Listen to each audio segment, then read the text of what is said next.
afternoon. I'd like to call to order the meeting of the Oklahoma City Water Utilities Trust, meeting of May 1, 2002. First order of business is to approve the minutes of the April 17 meeting. Is there a motion to that effect? Move approval. Second. Moved and seconded. Any discussion? Vote will vote. Approved. Moving to the consent docket. Move subject to individual consideration. Second. Moved and seconded. We do have some discussion on 3G. Mr. Rex Gibson.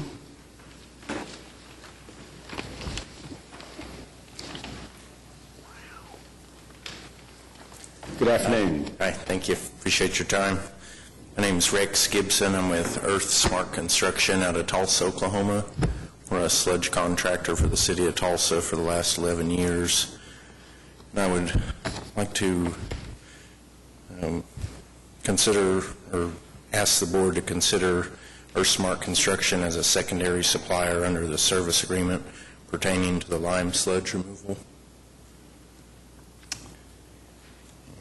Okay. Have you ever done any work here before? No, sir. Okay. Do the people in the water department have any background on your firm or any resume or anything? We've got a packet, and we've met with the selection committee a couple times, and I'm not intelligent committee, and I'm not crying over spilt milk or anything like that. They went to award it to American Process Group, and I fully understand that. My concern is that I think we'll be able to do the work, and on this big of a project, it wouldn't hurt for the trust to have a secondary supplier in place. Was your firm the one of two that presented? Yes, sir. Okay. I'd like to hear the staff comment. You'll need it. Yes, sir. I understand. We did receive responses. I'd like to ask Brett, and who was involved directly in the selection process, to help us understand. The short answer is Earth Smart was considered. They were unable to commit to a 30% sludge solids concentration, which is important for the total volume that's being transported, and it also defines what you can do with the sludge in terms of land application or landfilling and how you transport it. So, excuse me, I thought I understood the young man here asked for sort of a backup contract. yes, I understood that as well. And do we do that? Do we do that, or do we do that? Do we need to do that? I guess I don't know whether we can do that. Brett Weingart, Utilities Department. This firm that Rex Gibson is representing today was interviewed, and we had a signed agreement from this firm that was retrieved by the firm, and the firm advised us that the sub that was to provide belt presses to press the water out of the sludge could not provide the number of equipment items necessary to meet the requirements, and he needed additional space at the plants to do dewatering, to do drying beds as an alternative process to the process that we proposed in RFP, and would increase the potential risk associated with that also. And the committee, in interviewing the other proposer, regularly did this work. The prime regularly did this work and could meet the schedule and had the equipment available to do the work. The committee was considering having a secondary provider if we were to do a long-term sludge contract in addition to the immediate services. You may or may not recall that the RFP was in two parts. Part A was immediate services that needed to be done to remove sludge out of the bed so we could meet the summer demands for water production. Phase 2 was a long-term agreement that would be something like an annual agreement to keep removing sludge. After reviewing the proposals, we thought it was not in the best interest of the trust at this time to go forward with an ongoing agreement, but rather to come back at a later point with an RFP for that process. But we did need to proceed with the immediate phase to meet the summer demand requirements. Okay, so what we're talking about here then is just a short-term contract. Yes, through the end of September or when they're done is all we're talking about. And so we didn't believe it was necessary to recommend a secondary. And this agenda item doesn't propose a secondary. So if we were to do that, we would need to bring it back at a later time to consider a secondary award anyway. But we do recommend that we go ahead with the primary award today. Will this contract cover all 3 plants? Okay. Yes. The 2 plants where we can use the residue for land application, will the contractor be responsible for arranging those land applications? But we do not have the space at Overholser or Hefner for on-site activities more than just a temporary stacking while we're hauling the sludge. At Draper, the selected vendor would help us by stacking it and loading it in our trucks. The contract and the RFP both assumed that city forces, a minimum of 5 trucks and 5 drivers, would be dedicated to this function because we traditionally have always hauled sludge. It's just the extraction and dewatering process where we need assistance. Okay, I understand. So the city will be responsible then for the land application part of it? We will haul the sludge to a firm called Jacobs Farms where they will do the actual land application. We will just transport it to that location and it will be reused. The sludge will be reused. At Draper, the sludge is different and it doesn't work for land application. Do we get paid for that, or do we pay to have it done? No, that's built in pricing. The arrangement between that firm that does the land application and the firm that's doing this work, they worked out their financial details. Our role is only to get it extracted, dewatered, stacked, put in the trucks, we'll haul it, and then we're out of it. There are regulations regarding sludge disposal. Water sludge is different than sewage. The Draper sludge has to go in a landfill. It has no nutrient value. The sludge produced at the other 2 plants it contains lime, and so that has some soil amendment properties that are valuable, but we don't get money for it. There's no compensation for that value. So the only thing the city incurs a cost in providing transportation, Yes, and that's reflected in our overall sludge removal cost. yes. Thank you.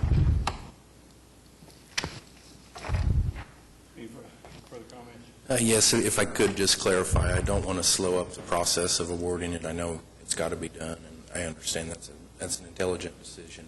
Using American Process Group on paper, they look considerably better than we do, and they're more experienced at it. I do have concerns that the 5 city trucks that they're proposing using will not be adequate enough to keep up with the pace.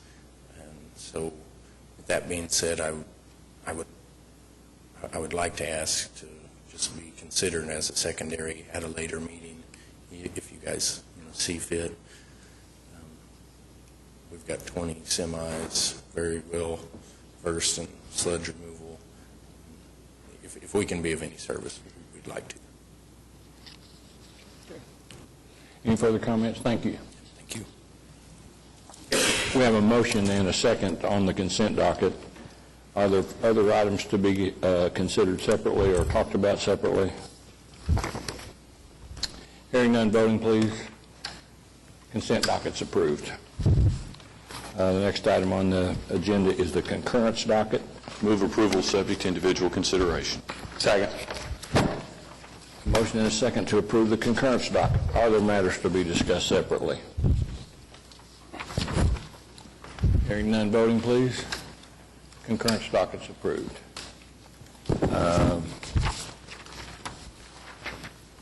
Next, first item under item 5 is A, renewal permit for the for the operation of a dog park at Lake Hefner. Move approval. Second. Motion and a second to approve item 5A. Is there comments, questions? Mr. Chairman, this is the last permitted 3-year renewal for our existing contract. It seems like only yesterday that this got started.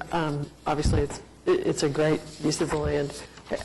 We'll look forward to bringing you a longer-term contract perhaps the next time. Any further comments? Voting, please. 5A is approved. Mr. Chairman, can I back up and ask a question on 4E, which is part of the concurrence document? Sure. Do you have an idea when 4E is going to be completed? This is a relocation in conjunction with the water line relocation. This is has to do with the ConocoPhillips midstream. 4E.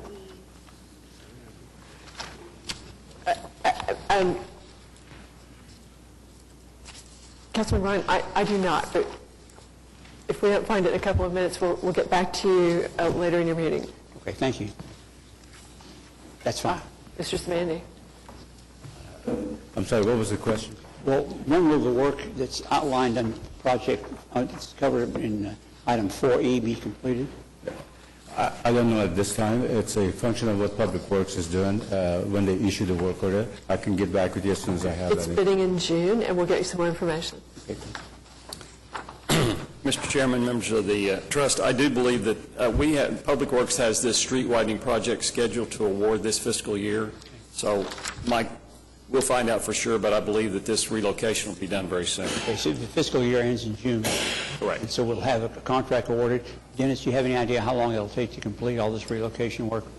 The gas pipelines and the water line? No, I don't have that information. The water line, I believe, will be done in conjunction with the street widening project, which should begin this summer. Okay, thank you. Thank you, Mr. Chairman. Next item is item 5B. It's to enter an executive session concerning a potential lawsuit.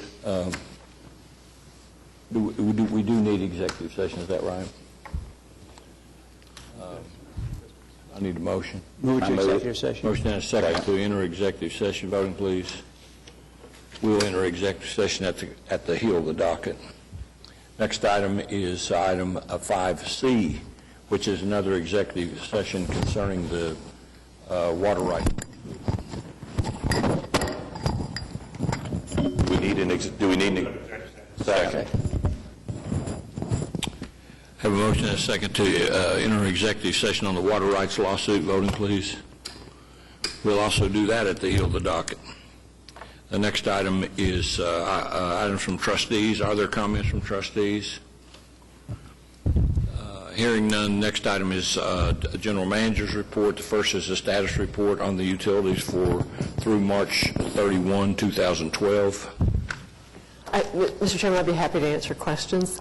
Lake levels have increased since the report was developed, as you might have guessed, with all the rain we had in April. Canton Lake particularly is at 1608.7 feet today, about 6.5 feet down from maximum, which is a great thing. Much improved since the beginning of the calendar year. The other lakes are fairly close to full. We're just pretty pleased. There hasn't been a lot of runoff from the rains we've had in the last couple of weeks, actually. It's filled up things gradually. Finally, we sold, our meter sales are about 14% over last year, which is trending back up toward normal. And because it's been wet, we had a normal April instead of a dry one like we did last year. So we're only about 2.3 billion gallons, 2.5 billion gallons ahead of last year's total pumpage, down from about 3.5 at the peak. Next item is a report just a receipt of a report from a noise study conducted in the West Elm Creek area. There are people that have signed up to speak on it. In fact, I think we might as well hear those before we discuss the first person is Roland Fields.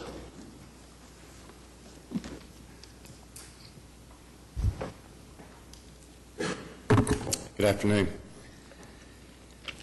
My name is Roland Fields. I live at 15700 South Air Depot, Oklahoma City.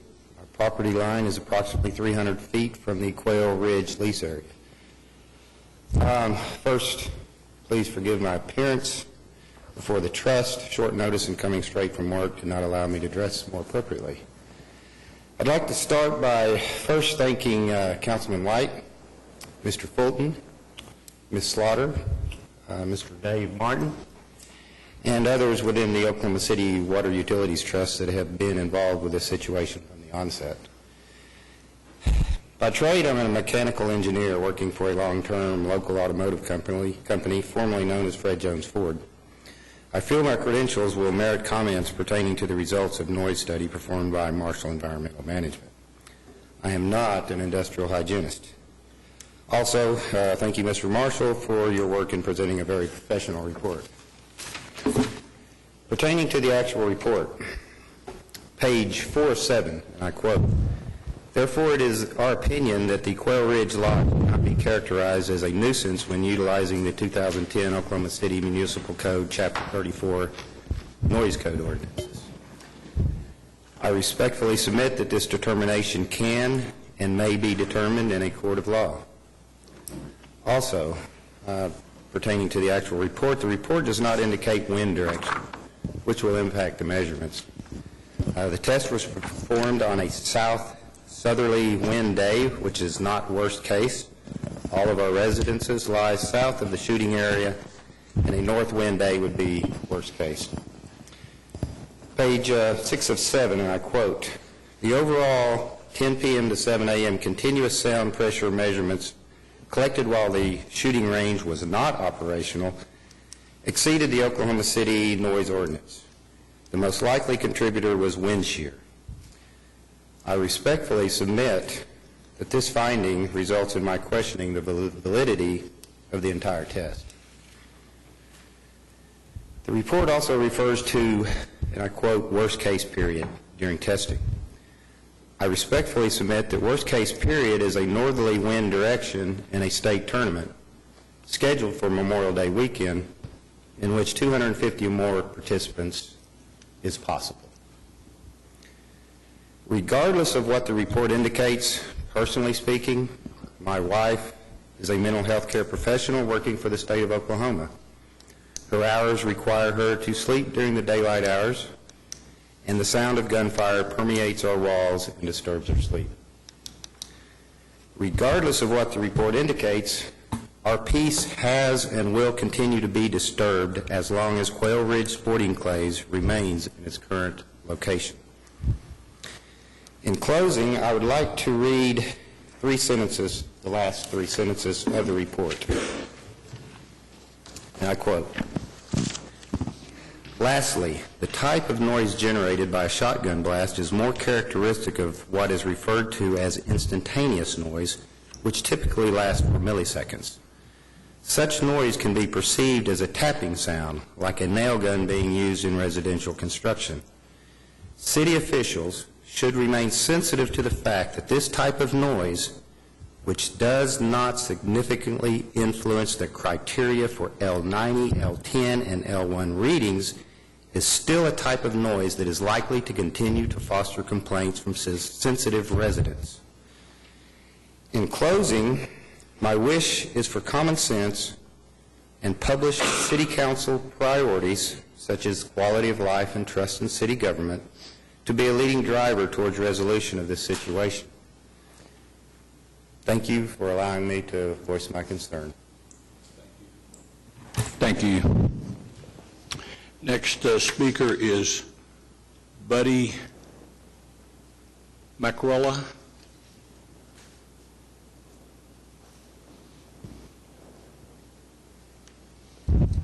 Hello.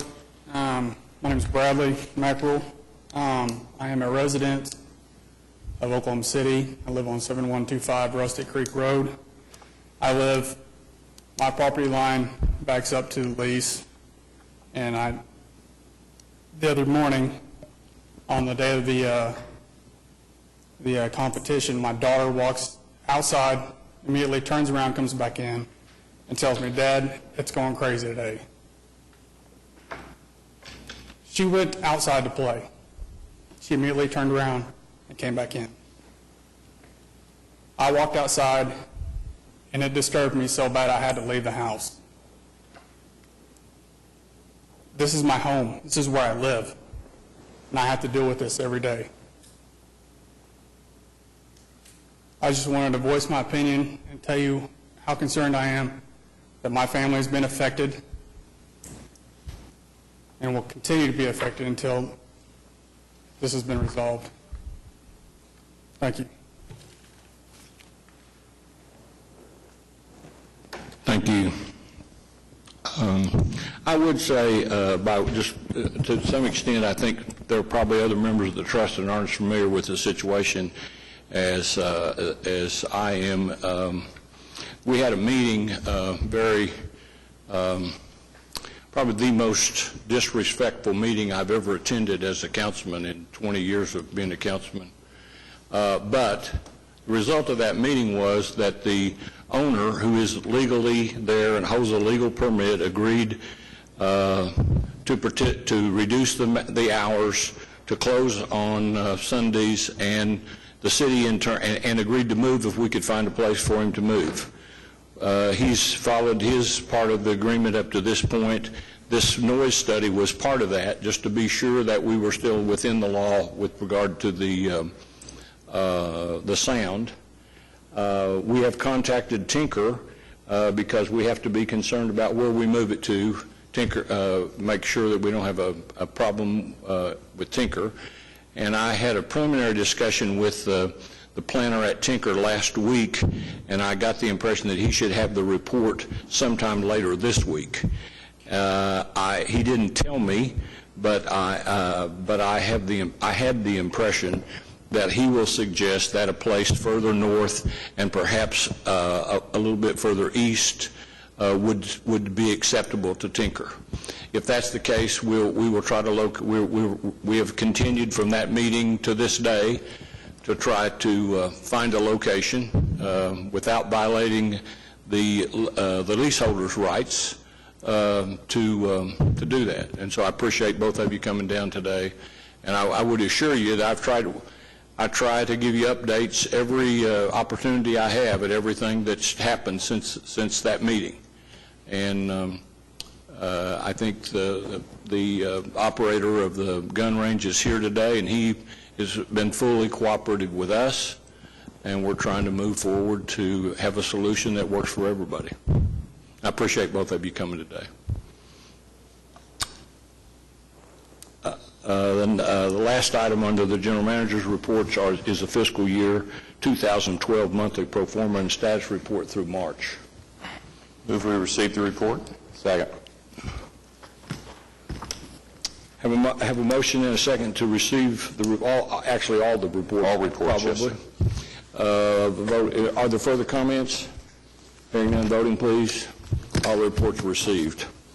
Are there citizens to be heard?